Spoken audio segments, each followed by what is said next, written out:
जय हिंद दोस्तों। आज बात करता हूं सैनिकों के दर्द की। जैसे कल आपने एक सर्वे की रिपोर्ट देखी होगी, भारतीय सेना टॉप पर है, यानी टॉप पर है, यानी किसमें टॉप पर है?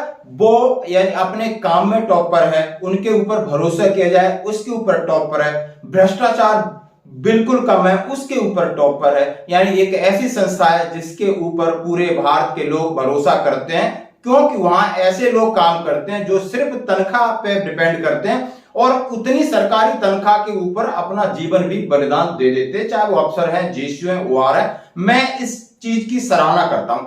जरा अब इसके संदर्भ में आइए कि सरकार को क्यों समझ में नहीं आ रहा है कि उनको जो देने वाली सुविधाएं हैं, देने वाले भत्ते हैं, समय पर नहीं दे पा रहे हैं, और उनको भी देते हो तो गोलमोल करके देते हो। क्या अब सरकार के ऊपर सेना बोझ बन गई है?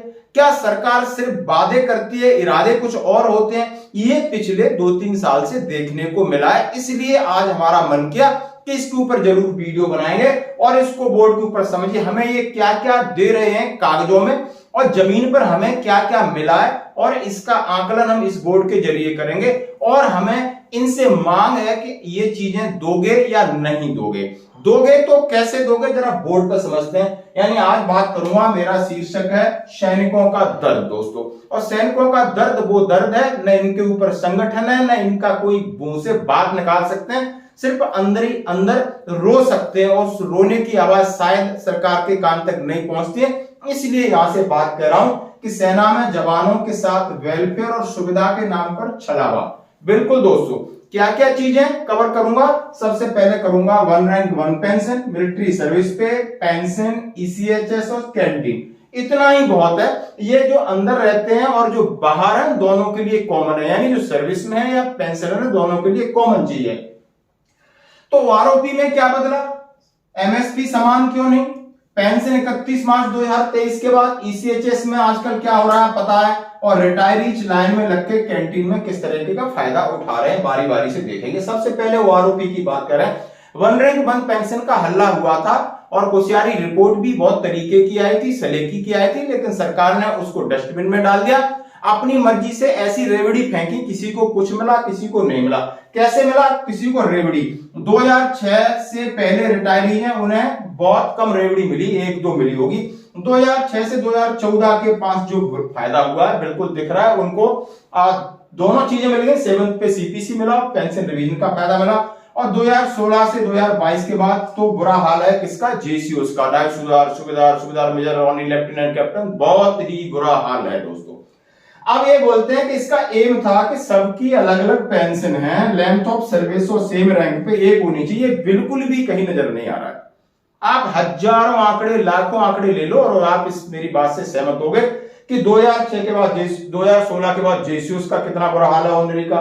6 से 14 वाले ठीक ठाक है, इनको भी रेफरेंस लेके आगे पीछे कर देते, वो भी इनसे नहीं बन रहा है, सब ऐसे ही है। उसके बाद पेंशन रिवीजन है, सरकार और कोर्ट के बीच में बहुत दिनों तक लटका रहा, पिछले 6-7 साल से लटक रहा, आज भी लटक रहा है।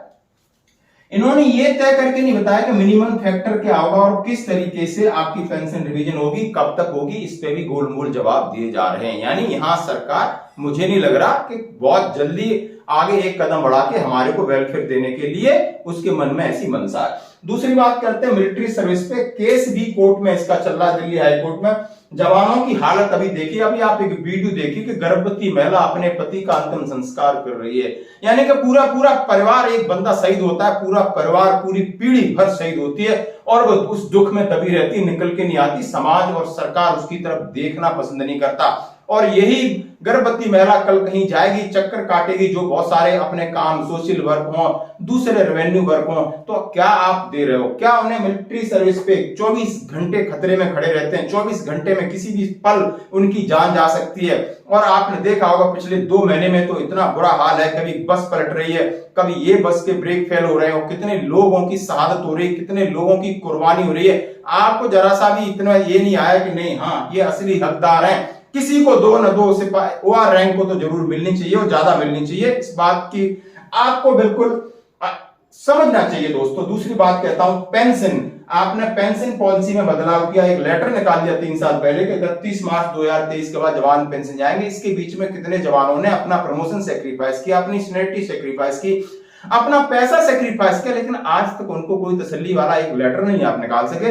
आपने 0.50 को 0.25 तो कर दिया, मैन पावर का हवाला देकर, देश की सुरक्षा का हवाला देकर के हमारे ऊपर कब तक हमारे जो वेलफेयर है उनके ऊपर प्रहार करते रहते हो कि आप सैनिक हो, आप डिसिप्लिन्ड हो, आप बोल नहीं सकते, आप सावधान खड़े रहो, आप कुछ मांगो मत। इसका क्या मतलब है? इसके पैरेलल आप ये देखिए कि सिविल में आपके पुलिस डिपार्टमेंट, रेवेन्यू डिपार्टमेंट, पटवारी हमारे एक सेना के अधिकारी से ज्यादा उसके पास प्रॉपर्टी और पैसा है। पुलिस का मैं बता दूं, स्टेट गवर्नमेंट पुलिस का एक कांस्टेबल और एक एसआई हमारे कर्नल और जनरल साहब से ज्यादा उसके पास पैसा है। नेताओं के पास भरमार पैसा है, आप लोग ही कमांड कर रहे हो, तो इनको इतना हक जो दे दो जो लीगली है, जो बनता है उतना तो दे दो, बाकी तो वो ये कहीं कमा नहीं रहे। इतना तो सोचिए सेना के बारे में। जरा बात करते हैं बूढ़े बुजुर्गों की ईसीएच यानी उन्होंने मेडिकल सुविधा, आप देख रहे हो आपने कितनी कटौती के लिए कितने लेटर, कितने चक्कर काटे। यहां से ईसीएच आप बिल्कुल मिलेगा 15 किलोमीटर दूर, वहां इलाज कराना मुश्किल हो जाता है, लाइन में लगे पूरा दिन हो जाता है एक पैरासिटामोल लेने के लिए। कम से कम ऐसी व्यवस्था करिए कि वो कार्ड लेके जाए, किसी भी हॉस्पिटल में इलाज कराए, उसकी जो भी है कागजी कार्रवाई ऑटोमेटिकली होती रहे, वो उनसे आपसे नहीं बन रहा है। सेम कैंटीन है, रिटायरमेंट के बाद कैंटीन के लिए पूरा दिन चाहिए आपको 4 साबुन लेने के लिए, वो भी भरोसा नहीं है मिलेंगे या नहीं मिलेंगे, लाइनों की लाइनें लगी हैं। लिकर आप लेने जाओ तो आपको वो लिकर मिलेगी जो आप चाहते ही नहीं है, जो कोई नहीं पीता है वो तो मिलेगी, बाकी लिकर कहां जाता है? सब गड़बड़ होता है, सब घोटाला होता है, आधे सिविलियन भर रखे हैं, और ये हमारे सुविधाओं के ऊपर आप प्रहार कर रहे हो। इसको स्ट्रीमलाइन करिए ताकि जो भी सोल्जर है, सर्विस में है या रिटायरमेंट होने के बाद हमारे अफसर हैं, जेसीओ हैं, जवान हैं, उनकी फैमिली है, उनके डिपेंडेंट्स हैं, विडो हैं, उनके परिवार को पूरा हक मिल सके जो आप कागजों में दिखाते हो। आप देखो डीएसडब्ल्यू की साइड में आपने बहुत सारी, एजुकेशन साइड में जाके देखी, हजारों घोषणाएं, लेकिन जमीन पे जाते हैं कुछ नहीं मिलता। दोस्तों प्लीज वीडियो पसंद आए तो लाइक जरूर करें।